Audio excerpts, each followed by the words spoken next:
Did that impact at all your views on leaving Vietnam? Were you excited to leave, or were you not looking forward to that's, not? that's the dumbest question you've ever had. Well, I apologize if you. How does that lack of purpose translate going home, though? Yeah. Yeah, you were definitely glad to get out of that place. Yeah, I remember. I remember and it's funny. I've talked to other vets, and they say the same thing.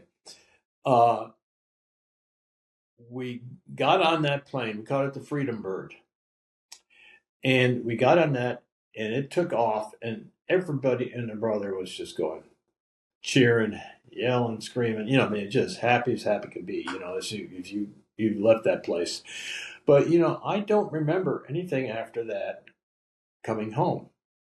I don't remember. I mean, I know we probably did the same back trip, Okinawa and Guam or someplace, but I don't even remember that. I think I think just the sheer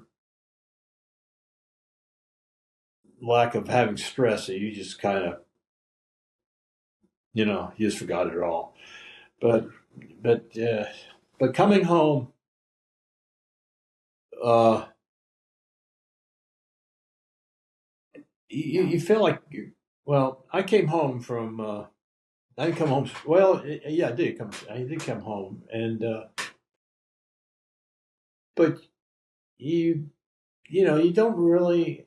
That's a different world. They have that little saying, "High on war." Well, I'm not. I don't think that means being excited about being in war or anything like that. I think the meaning of it is basically uh, that's all you're used to. You're used to something always happening, something you always had to do. The unexpected was the norm. Every day is not going to be the same. And you can't take anything for granted. You know, just because today's a good day is not it. But trying to translate that into being around people who have normal lives. Every day is the same thing. You get up in the morning, put on your clothes, take a shower, go to work, come back. And it's just I can't really put a finger on it, but it's just not. You can't relate to that feeling. It took a long time. Uh, I remember when I went back to when I came back to Germany and everything, the excursion there. I went to VCU, and I always thank that Professor John Sperry there for getting me into accounting.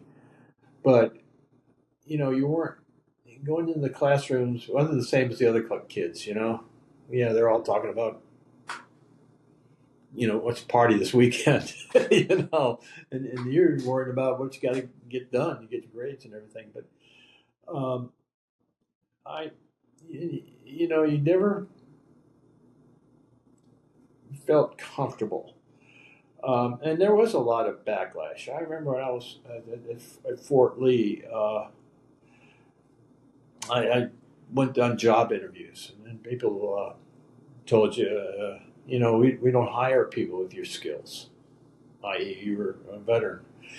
Um, so you kind of learn to be quiet about a lot of the kind of stuff, but it does kind of hurt. I guess the biggest hurt was my dad, who he and his buddy he was a general in the Signal Corps, and they never. I think Dad was an RTC instructor at Cal Berkeley.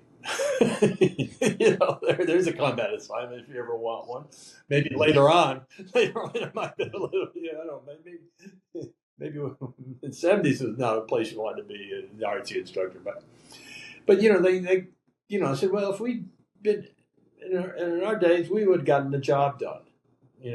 Guys, and I don't think I was any kind of hero or anything. I just did the best I could, with what I got and everything.